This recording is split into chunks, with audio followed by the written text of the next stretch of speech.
Olá pessoal, vamos continuar então o assunto sobre rolamento não, desculpa, sobre rotação, que nós falamos nas duas últimas aulas. Então nessa aula agora nós vamos falar um pouco sobre a conservação do momento angular e sobre rolamento.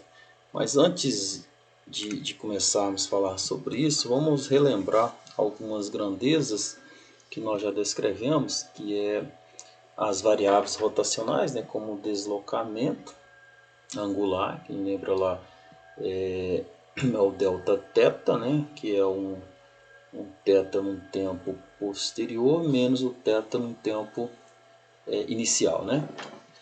A velocidade angular média, nós descrevemos ela como sendo delta θ sobre delta t, e a velocidade angular instantânea quando eu aplico o limite nisso aqui, fazendo o meu delta t tender a zero, isso vai me dar uma derivada do deslocamento, né? dθ dt na direção do eixo de rotação z aqui, né? E a aceleração angular média, que é dada por alfa igual a derivada, a variação da velocidade angular pelo tempo, né?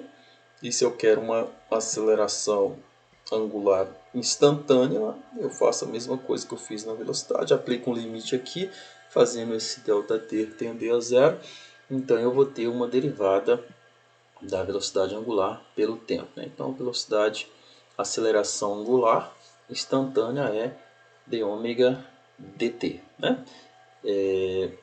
A posição, então, de uma partícula no movimento de rotação é descrita como sendo um S, né, que é dado por Rθ, ou seja, essa distância aqui, né, que é dada por R vezes o θ, né? Essa é a posição, né? Nós já descrevemos isso lá atrás também. E a relação, então essa é a relação da posição linear com a posição angular, né?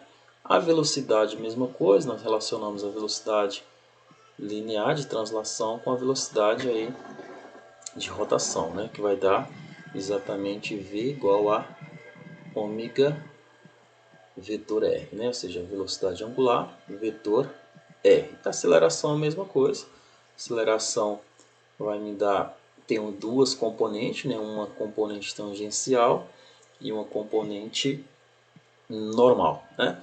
Essa componente tangencial vai me dar que é exatamente igual a aceleração angular vezes o raio, e a normal é menos a velocidade angular vezes o raio, né? Sendo que a tangencial ela tem uma direção na direção da velocidade linear, né? E a normal ela tem uma direção radial aqui, que é aceleração centrípeta. Nós já descrevemos isso lá na translação, né? E nós já relacionamos isso aqui também nas aulas anteriores. E aí eu descrevi também nas aulas anteriores uma analogia entre o movimento de rotação, né, em torno de um eixo fixo, e o movimento de translação, né? Nós descrevemos lá a energia cinética para a rotação, aqui para a translação, o equilíbrio, né, quando eu tenho equilíbrio, ou seja, na rotação é quando eu tenho um torque igual a zero, e na translação é quando a minha força foi igual a zero. A segunda lei de Newton, descrita aqui para a rotação, é igual à soma dos torques, que é igual ao momento de inércia vezes aceleração angular, né? E para a translação é massa vezes aceleração, né? Força igual a massa vezes aceleração, né? Ou a força para isso aqui para um sistema de partícula tem a soma de todos os torques externos é igual a derivada do momento angular dt, né? E para a translação eu tenho a soma de todas as forças, força resultante é igual a dp dt, ou seja, derivada do momento linear, né? E o momento angular é descrito por momento de inércia vezes a velocidade angular. E o momento linear é igual a velocidade vezes a massa, né? E a conservação, né? Aí se mantém, ou seja, momento inicial é igual ao momento final, momento inicial é igual ao momento final. Ou seja, sempre que aqui na rotação estou falando de momento angular, aqui eu estou falando de momento linear, né? A potência para a rotação é igual ao torque vezes velocidade, e na translação é igual a força vezes velocidade linear, né? Ok? Então, e o momento angular? Nós descrevemos isso na aula passada, seja o momento angular para uma partícula, nós chamamos de L minúsculo, né?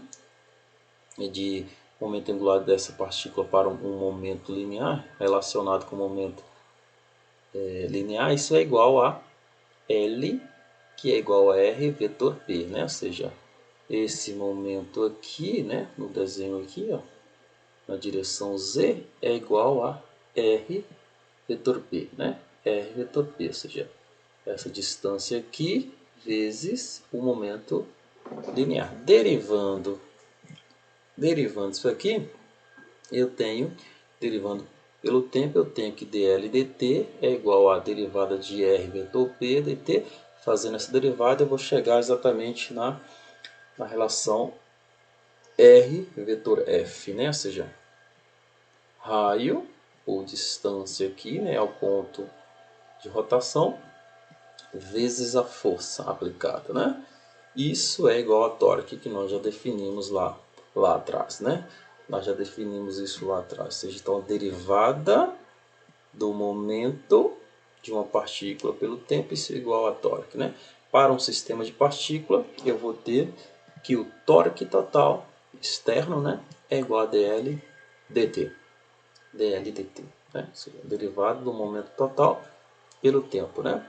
Então, para um corpo rígido em torno de um eixo fixo, nós também descrevemos que isso é igual ao momento angular é igual a um momento de inércia vezes aí a velocidade angular, né? Se eu tenho aí o torque de uma partícula, né, e o torque total de um sistema de partícula externo sendo igual a zero, eu tenho aí a conservação do momento, ou seja, o meu momento angular ele não vai variar com o tempo, vai permanecer constante, ok? Aqui, então, olha só, num sistema homem-halteres, né, que são esses equipamentos aqui que ele está segurando, só há forças internas. Se há só forças internas, então as forças externas é igual a zero, então o torque externo é igual a zero, ou seja, o momento se conserva, né? O momento se conserva. Então, eu tenho que o momento angular total é I ômega, que é constante. Então, o momento inicial é igual ao momento final, né? Então, nesse momento inicial aqui, quando ele está com os braços abertos, eu vou ter um momento de inércia maior e eu vou ter uma velocidade inicial menor. Então, ele vai girar com uma velocidade bem menor. Quando ele encolhe os braços dessa forma aqui, o que acontece? Eu diminuo o momento de inércia, consequentemente eu aumento a velocidade para compensar essa diminuição do momento aqui, né? Então eu ganho em velocidade, né? Perco no momento e ganho no momento de inércia e ganho aí na velocidade. É por isso que eu consigo girar com mais velocidade aqui, ok? A mesma coisa acontece com a patinação, né? A patinação de gelo, né? Quando eles fazem aqueles movimentos com os braços abertos, você percebe que ele tem uma velocidade menor, né? Que ele aumentou aqui o momento de inércia do sistema, né? E quando ele encolhe os braços rente ao corpo, ele diminui esse momento de inércia e aumenta a velocidade. Ele consegue fazer aquele giro com mais rapidez, né? Então, olha só esse exemplo aqui. Vamos lá, eu tenho esse exemplo aqui, dados aqui, um homem sentado em um banco giratório, segurando aqui uma roda de uma bicicleta, né? Então eu tenho lá que o momento de inércia da bicicleta é igual a 1,2, né? E o momento total, ou seja, homem mais sistema todo, é 6,8, né? E a velocidade inicial que está girando essa roda de bicicleta é 3,9 rotações por segundo, né? Então ele vai girar o banco e vai girar a roda e vai inverter aqui o sentido aqui da roda, né? Do eixo aqui da roda, né? Mudando aí o sentido do momento do momento angular, né? Então eu passo a ser menos, era mais, passa a ser menos, mudei o eixo aqui, né? Então queremos calcular a velocidade angular final, essa velocidade angular final aqui do sistema após o menino inverter o eixo de rotação da roda da bicicleta, né? Então o momento inicial do sistema bicicleta mais menino, ou seja, mais o banco aqui, na verdade, então ficaria o momento inicial é exatamente o momento angular da bicicleta, né? Que é igual a o momento de inércia da bicicleta vezes a velocidade inicial. Então, nessa situação inicial aqui, né? Quando ele inverte o eixo de rotação, o que acontece? Que o momento da bicicleta ele se torna menos o momento inicial, ou seja, inverteu aqui, tá vendo? Então o momento da bicicleta inverte aqui o sentido, então fica menos o momento inicial que tinha antes, né? Com isso então eu consigo calcular o momento angular final do sistema, que é igual a quem? Momento angular final é o momento da bicicleta mais do homem, né? Que os dois estão girando aqui, né? Está girando aqui, ele está girando aqui. Então seria o da bicicleta mais o do homem aqui. Então fica lá que o momento final é igual ao momento do homem menos o momento inicial, porque o da bicicleta, quando ele inverteu, se tornou a menos o momento inicial que ele tinha antes aqui, né? Então, como não tem forças externas atuando, não tem torque externo, então o momento se conserva. Então eu tenho que o momento final é igual ao momento inicial, ou seja, o momento aqui é igual ao momento aqui nessa situação, né? Então o momento final é o momento do homem menos o momento inicial, e o momento inicial é o momento inicial, né? LI, né? Então fica que o momento do homem, do menino, né? É igual a 2 vezes o momento inicial. 2 vezes o momento inicial, né? Aí eu tenho, qual que é o momento do menino? É o momento total, né? É esse momento total. E quanto vale esse momento total? Vale o momento de inércia total vezes a velocidade final, né? Que é do conjunto todo. Que é igual a 2 vezes o momento angular inicial. Que é igual a quem? 2 vezes o momento de inércia da bicicleta vezes a velocidade inicial, né? Angular inicial. Então, qual que é a velocidade angular final? 2 vezes o momento de inércia da bicicleta vezes a velocidade angular inicial, dividido pelo momento de inércia total, né? Eu tenho esses valores que o problema me dá, substitui aqui, então isso vai dar 1,4 rotações por segundo, ok? Beleza. Aqui outro exemplo aqui, para vocês terem ideia, ou seja, aqui eu tenho agora uma situação onde uma nadadora, né, mergulhadora aqui, aquelas de salto ornamentais, ela dá o salto, né, e ela chega a uma certa altura, ela encolhe os braços com as pernas e gira, né? Quando ela gira, depois ela volta à posição inicial que ela estava antes e mergulha, né? Olha só que ela tem um ponto que a gente chama de centro de massa, né?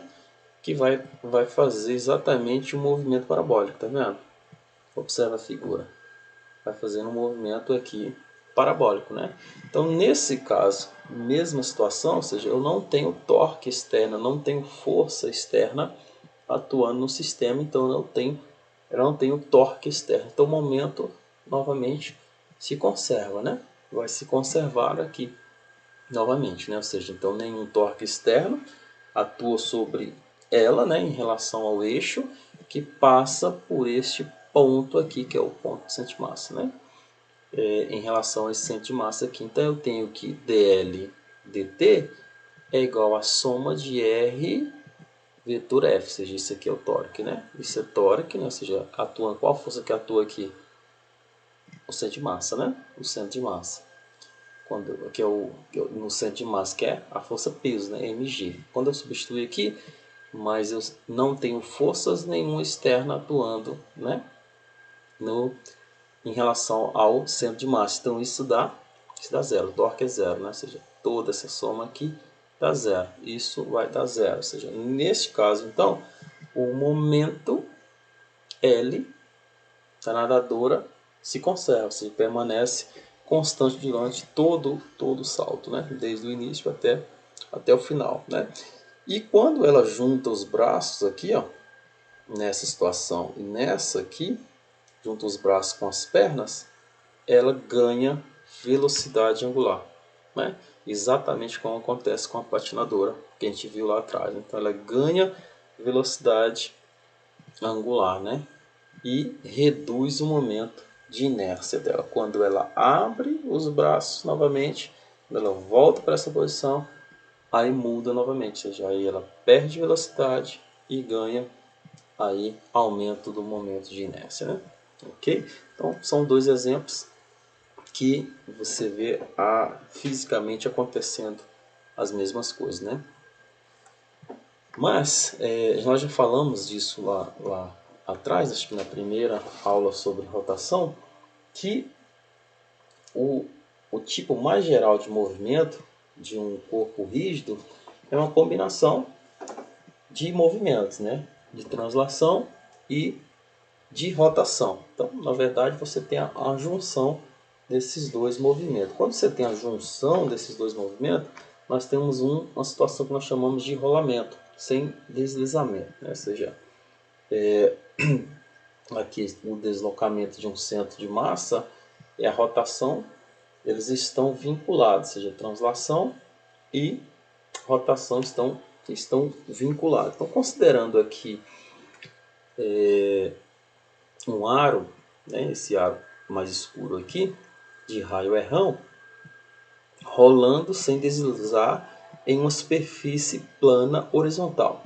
Quando essa roda gira, né, quando ela gira nessa parte pontilhada aqui, quando ela gira de um ângulo θ, né, de um ângulo θ qualquer, o ponto de contato do aro com a superfície, esse ponto aqui de contato, ó, o aro com a superfície, se deslocou uma distância S, que é dada por Rθ. R vezes θ, que é esse aro aqui, né? Esse arco aqui, que nós chamamos de S, né? Então o centro de massa do aro, né? O centro de massa aqui do aro também deslocou-se de uma mesma distância S. Ele vai deslocar uma mesma distância, por isso que a roda vai para frente, né?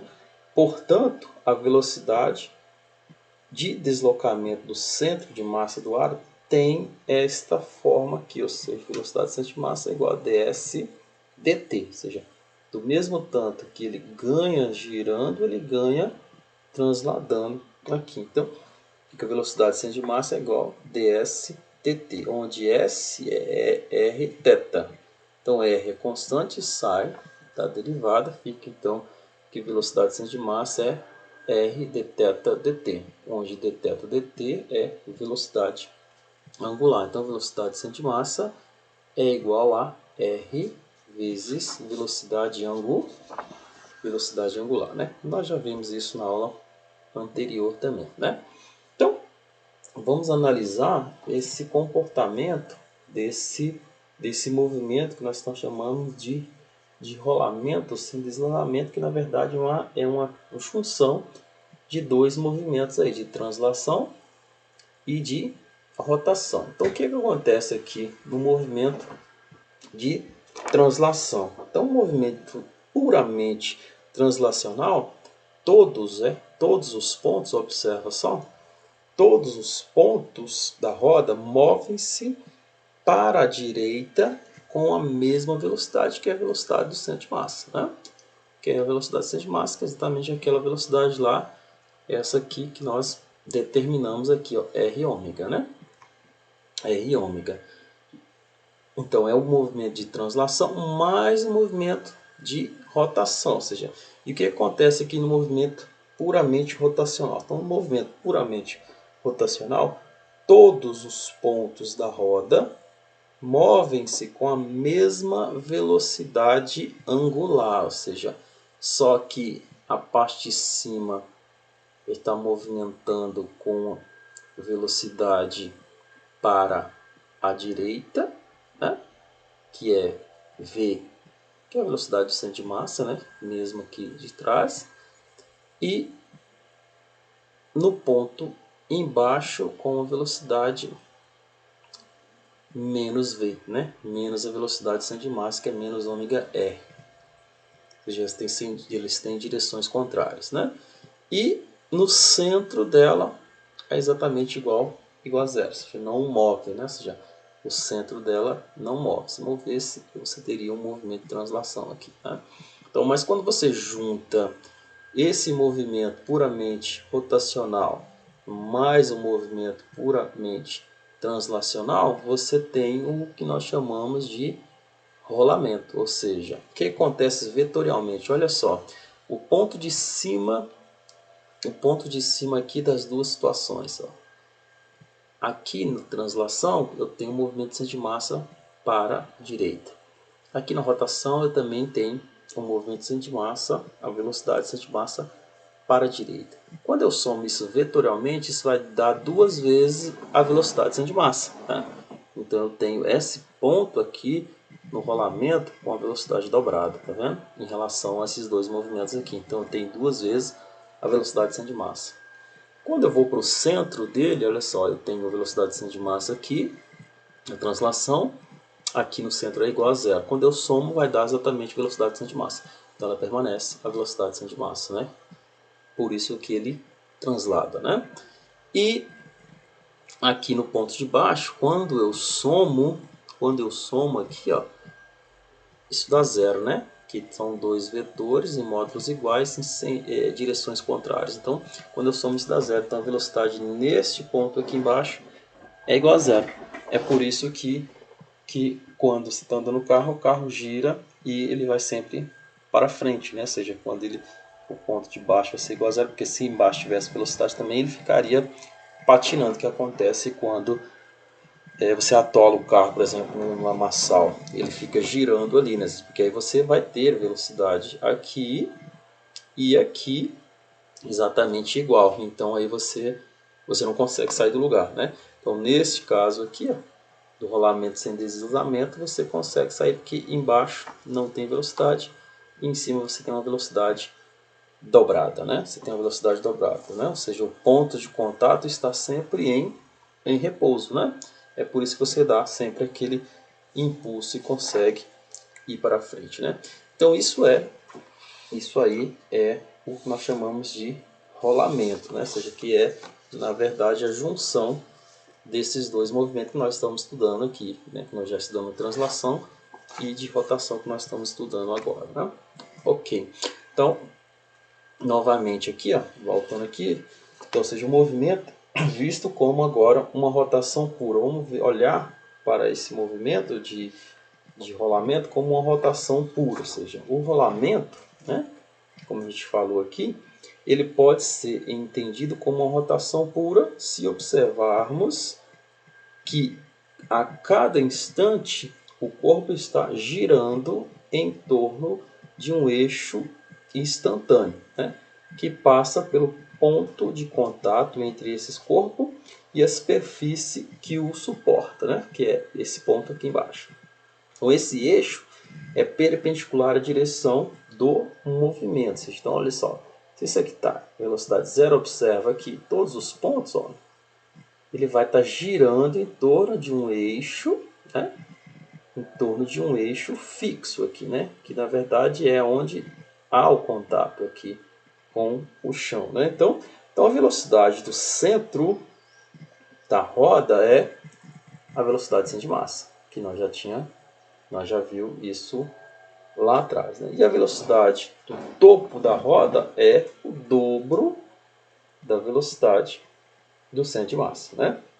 É por isso que aqui em cima você tem uma velocidade maior. Olha só, quando você olha isso para uma roda de bicicleta, por exemplo, olha só, aqui em cima você não consegue ver aqueles raios, né? Aqueles raios que chama, né? Aquelas artezinhas de metal, né? Você não consegue ver porque a velocidade aqui está alta, né?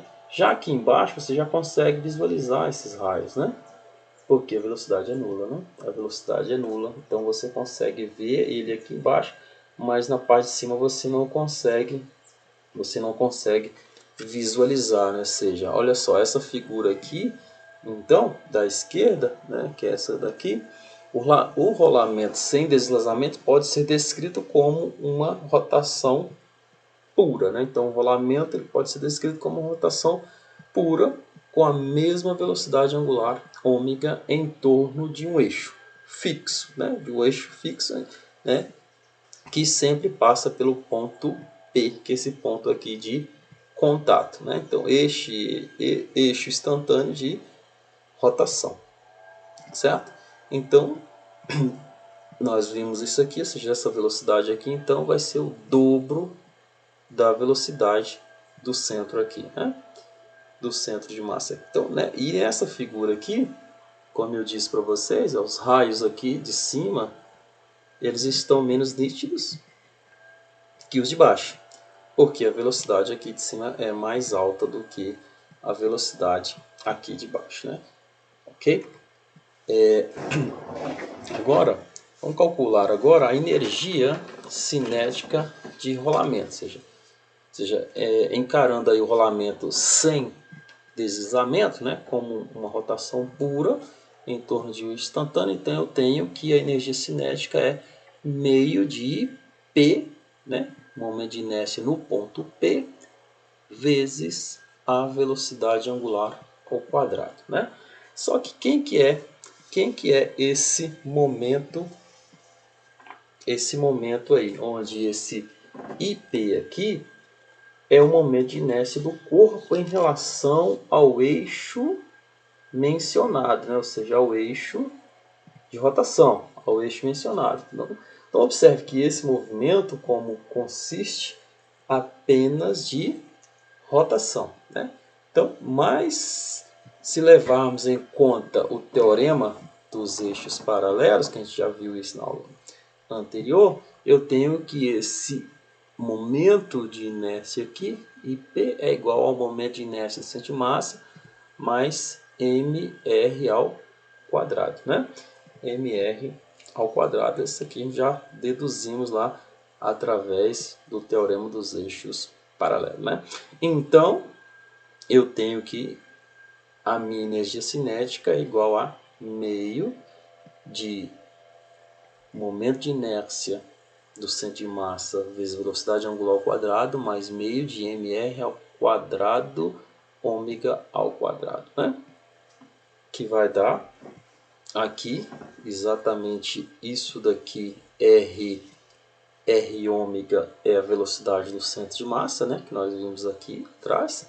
Então eu tenho que a energia cinética é meio de momento de inércia do centro de massa vezes velocidade angular ao quadrado mais meio de m vezes a velocidade do centro de massa ao quadrado. Ou seja, isso é a energia cinética do corpo rígido é a soma da energia cinética de rotação em torno do centro de massa com energia cinética associada ao movimento de translação do centro de massa, né? Ok? Então, um exemplo interessante nessa situação é daquele brinquedo lá, não sei nem se tem mais esse brinquedo, mas na minha época de infância era bem comum, né? Que é o ioiô, né? Esse brinquedo ele é um brinquedo né? Não sei se é bem conhecido hoje, mas na minha época era bastante conhecido. Ele é formado por dois discos, né? Ele é formado aqui por dois discos, olha só, um de cada lado, né? Um de cá, outro de cá, ligados aí por um eixo central estreito, em torno do qual se enrola um fio que se mantém esticado, né? Ou seja, então enrola-se um fio aqui no meio e ele mantém esticado aqui, prendendo a extremidade do fio e soltando o ioiô, né? Ele rola para baixo até desenrolar o fio, que então passa de um lado do eixo para o outro e se enrola à medida que o ioiô sobe e desce, né? Então você vai soltando esse fio, então ele vai desenrolando e enrolando, desenrolando e enrolando. Então ele fica fazendo esse movimento, por isso que fica esse esse nome ioiô aí, né? Então nós temos aqui um torque externo relativo ao centro de massa, né? Nós temos aqui um torque externo relativo ao centro de massa aqui, né? Que é dado por essa força de tração aqui, que é do barbante aqui, né? Do fiozinho que está amarrado aqui. Então, eu posso descrever então que o torque, né? Torque, quem é torque? É a força vezes o raio de giração, né? Que nesse caso o meu R aqui, que é essa distância aqui, né? Essa distância aqui que está do barbante até o centro, né? Então aqui esse R, então fica o torque, que é a força tração vezes R, que é igual a momento de inércia do centro de massa vezes aceleração angular, né? Então, na dinâmica linear, eixo orientado para baixo, né? O eixo orientado aqui para baixo, né? Fazendo o diagrama de força lá, a segunda lei de Newton, nós temos então força peso menos atração é igual a massa vezes aceleração. Não é isso? A condição de rolamento eu tenho que a velocidade linear, né, é igual a velocidade angular vezes o raio, e a aceleração é igual a aceleração angular vezes o raio, né? O raio de giração, que é esse Rzinho aqui, né? Então, resolvendo para esse T aqui, eu tenho então que T é igual a mg, né? Então, onde essa aqui é a aceleração mg sobre 1 mais mr ao quadrado dividido pela o momento de inércia, né? O momento de inércia do centro de massa, né? Isso é atração, né? E a aceleração vai ser, essa aceleração A aqui vai ser igual a r ao quadrado dividido pelo momento de inércia do centro de massa vezes a atração, né? Substituindo aqui, então, tenho que é igual a g sobre 1 mais o momento de inércia do centro de massa dividido por mr quadrado, né? Isso, então, a aceleração, isso a força tração, tá? Eu não estou mostrando as passagens aqui, mas relaciona essas condições de rolamento com essas duas equações e chegam, então, nesses dois valores aí, né? Vai ficar como atividade para vocês fazerem, ok? Então, note que se o ioiô sobe, o torque muda, né? Ou seja, se ele sobe aqui, ó, se ele está descendo, voltando aqui, ó, se ele está descendo, observa que a tração está do lado direito, né? Se ele sobe, muda aqui, né? Então muda o sentido, né? Então muda o sentido do torque, né? Então vou ter um torque negativo, então ó, menos tração vezes o raio, que é o torque, que é igual ao momento de inércia do centro de massa vezes aceleração angular, né? Por outro lado, o fio se enrola e a condição de rolamento também muda de sinal, ou seja, a velocidade muda, né? A velocidade angular muda o sentido também, então, e a aceleração também, então fica menos, então velocidade é igual a menos ômega r e aceleração é igual a menos alfa r, né? Então, ao final as equações não mudam, né? Quando você relaciona lá, você vai ver que TR, né, tração vezes o raio é igual a menos I, o momento de inércia do centro de massa vezes a aceleração angular, que é igual a momento de inércia de massa vezes A sobre R, né? Quando substitui esses valores lá.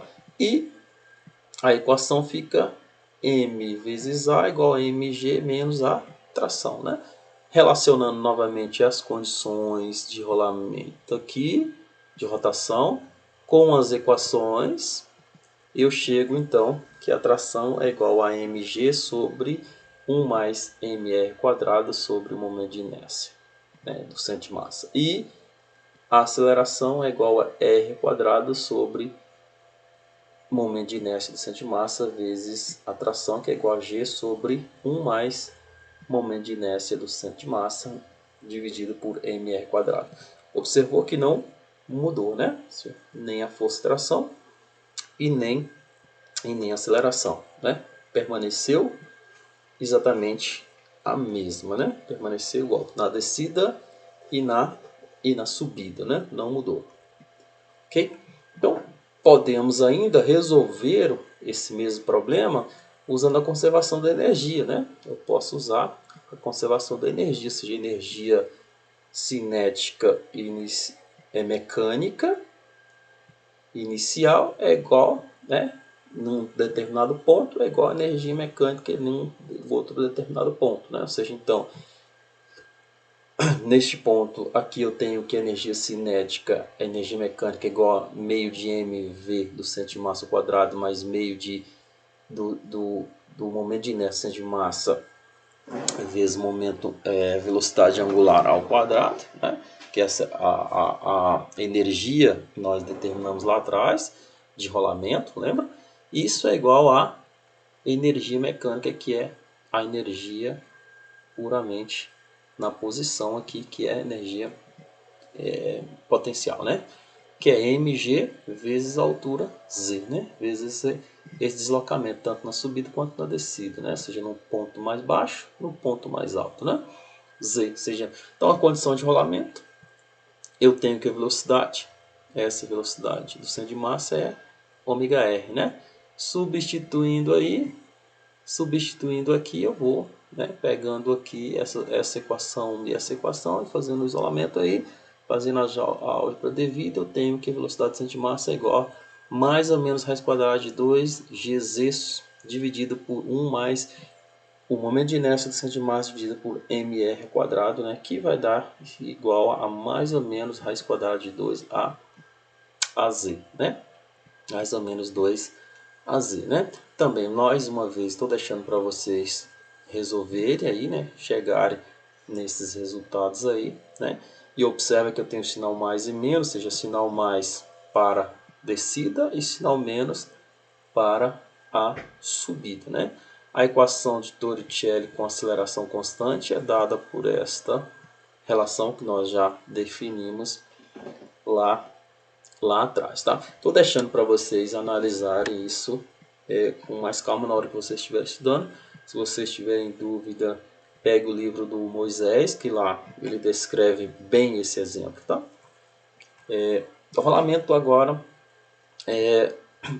sem deslizamento, mas usando aqui o atrito no rolamento, né? Ou seja, então aqui ele está descendo uma rampa, aqui eu tenho uma força de atrito, tem a força peso, ou seja, ele está deslizando, ele está aqui rolando aqui apenas devido à força peso, né? Ou seja, nesse caso aqui eu tenho o corpo rolando ladeira abaixo devido ao próprio peso, né? Então neste caso aqui eu tenho transforma a energia cinética, né? A energia cinética de translação em rotação. Então a energia cinética aqui está sendo transformada em energia de rotação, energia cinética de translação, transformando em energia cinética de translação, de rotação, por isso que ele gira aqui e desce a rampa, né? Nesse outro caso aqui, onde ele está numa superfície plana, né? Ou seja, a roda de um carro girando, por exemplo, né? Eu tenho lá a força de atrito e a força peso, né? Então, nesse caso aqui, transforma energia cinética de rotação em translação. Por isso que o carro vai para frente, né? Ele anda, né? Ele muda de de posição, né? Ok? Então, mais uma vez, rolamento sobre um plano inclinado. Então, nós temos aqui um plano inclinado e aqui tem uma esfera descendo aqui, uma esfera de raio R de massa M, né? Ela vai descer esse plano aqui, né? Ou seja, aqui é a mesma situação, ou seja, o que eu vou fazer? Eu vou lembrar lá das equações das leis de Newton, né? Diagrama de força e tal, e vou descrever as forças que está atuando aqui na minha partícula, né? Ou seja, é um plano inclinado, normal. Então, eu coloco o eixo x e y e faço o diagrama de força, né? Aí, fazendo o diagrama de força, eu vou descrever as forças na direção y e na direção x, né? Isso nós já sabemos fazer lá das aulas anteriores, quando falamos das leis de Newton, né? Então, eu tenho lá, na direção y tem n, né, normal, menos mg cosseno θ, que é o peso aqui, né, sendo deslocado aqui. E na direção x eu tenho mg seno θ menos a força de atrito, né? Isso é igual a massa vezes a aceleração, né? O torque relativo ao centro de massa aqui é devido à força de atrito, então eu tenho a força de atrito vezes o raio de giração, né, que é o raio do centro aqui, que é igual a um momento de inércia do centro de massa vezes a aceleração angular, né? As condições de rolamento, né, nós temos lá que a aceleração é igual a R vezes a aceleração angular, né? O momento de inércia para a esfera é m vezes k ao quadrado, onde esse k aqui é o raio de giração, né? Nós calculamos isso lá atrás, quando estava falando de momento de inércia, né? Então, fazendo e resolvendo essas equações aqui, como a gente fez lá atrás, eu não estou resolvendo nenhuma, estou deixando todas para vocês fazerem aí. Nós chegamos então na aceleração igual a g seno θ dividido por 1 mais momento de inércia do centro de massa dividido por mr quadrado, né? Esse valor aqui muda de acordo com o tipo de material que eu tenho aqui, né? Ou seja, se é um anel, então isso aqui vai me dar ser 2, né? Se é um cilindro, isso aqui vai ser 3/2. Se é uma esfera, isso vai dar 7/5, né? E aí temos ainda que a força de atrito, né, é igual a mg seno θ vezes 1 e do centro de massa, né, o momento de inércia do centro de massa dividido por o momento de inércia de massa mais mr quadrado, né?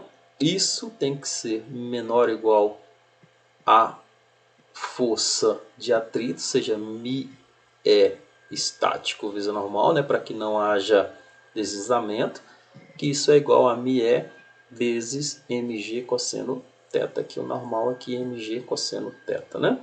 Então, isso vai ser exatamente igual a quê?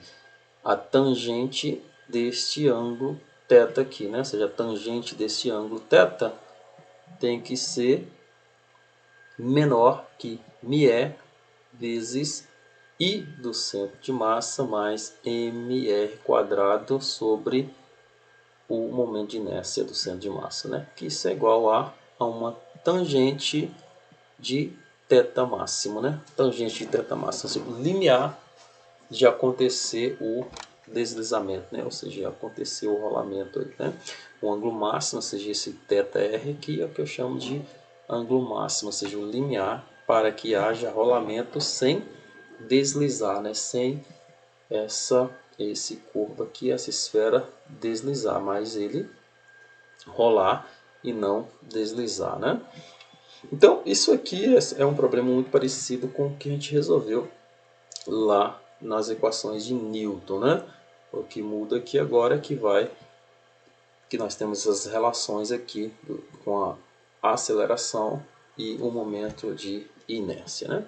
Tenta fazer lá e vocês vão ver que é bem simples, tá? Qualquer coisa eu faço uma lista de exercícios e resolvo isso aí para vocês entenderem melhor, tá? Então vamos agora ver um processo que a gente chama de precessão do momento angular, né? Precessão aqui do momento angular, ou seja, imagina só aqui, se a roda tem uma velocidade angular, ômega, né? Se essa roda aqui da bicicleta tem uma velocidade angular ômega, seu eixo gira em torno do eixo Z, como, né, veremos lá no processo de precessão, né, que eu vou falar agora, né? O torque da força peso é exatamente a mr vetor a força, que no caso a força peso é mg, né? Então o torque é perpendicular ao eixo,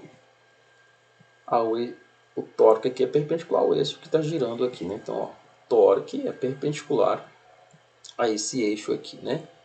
Ao longo do momento angular L da roda, né? Então, como o torque é dado por derivada do dl dt, segue que dl é perpendicular a L, né? Ele é perpendicular a L. Então, o módulo de L não varia e o que muda é apenas a sua direção, ou seja, está vendo? Então, ou seja, se isso aqui é perpendicular, ou seja, e o meu torque externo aqui é igual a zero, ou seja, não tem força externa atuando aqui, então o meu L não vai mudar, né? Então eu tenho essa situação aqui. Então o meu L aqui, ele permanece o mesmo, né? Ele não muda, né? Ou seja, então acontece uma situação como está descrita nesse desenho aqui, né? Se eu coloco agora a roda para girar, né? E aí eu tenho uma dependência aí com o tempo, né? Ou seja, meu dl, eu posso descrever agora dl dt igual ao torque, ou seja, então eu posso escrever dl igual ao torque dt, então eu tenho que m, né? Onde o torque é a força que atua, no caso, a força peso, vezes o raio, né? Então fica mgr de θ, né? Então eu tenho que, pela figura aqui, eu tenho que dl, né? O meu dl aqui, ó, quem é meu dl? Meu dl é L vezes dφ, né? L dφ. Então eu tenho que dl é igual a L dφ, que é igual a I ômega dφ. I ômega dφ. Então dφ é igual a dl sobre L, né? É um dl sobre L. Mas quem é dl? dl é mgr dθ. Então fica dφ é igual a mgr dθ, né? mgr dθ dividido por I ômega, né? I ômega, que é o meu L, né? Então, dividindo aqui dos dois lados por dt, então fica dφ dt e m do lado de cá, dt com dt corta, sobra mgr e ômega, né? Então fica dφ dt é igual a mgr sobre i ômega, né? Isso aqui então é o que nós chamamos de velocidade de precessão, né? Esse ômega maiúsculo aqui, nós chamamos isso de velocidade de precessão, ou seja, nesse caso, o meu dl aqui, ele vai diminuindo como se fosse quem já brincou de peão, aqueles peão quando você gira e joga, ele fica girando ali, aí ele começa a balançar, mas não cai, né? Aquilo lá que nós chamamos de precessão. Ele não cai porque eu tenho aqui uma velocidade, nós chamamos de velocidade de precessão. Então ele fica fazendo aquele movimento, ele vai diminuindo, a velocidade diminuindo, e ele não cai, né? Ou seja, note que esse resultado também é válido quando o eixo do giroscópico ele roda, né? Faz um ângulo diferente de zero com a horizontal, né? Então, nós vamos ver um exemplo aqui na frente. Então, ele vai girando e não cai, né? Isso é o que nós chamamos, então, de precessão. Ele precessou, né? Ele precessou, mas não caiu. Então, ele fica balançando, né? Desta forma aqui, né? Mas ele não tomba, né? Ele não tomba. Então, seria mais ou menos o que acontece aqui. Quando você coloca isso aqui para girar, então ele gira isso daqui, então essas duas esferas aqui, elas começam a precessar sobre esse ponto aqui e ela não para, né? Não cai, né? Então, um exemplo disso é o peão, né? Ou seja,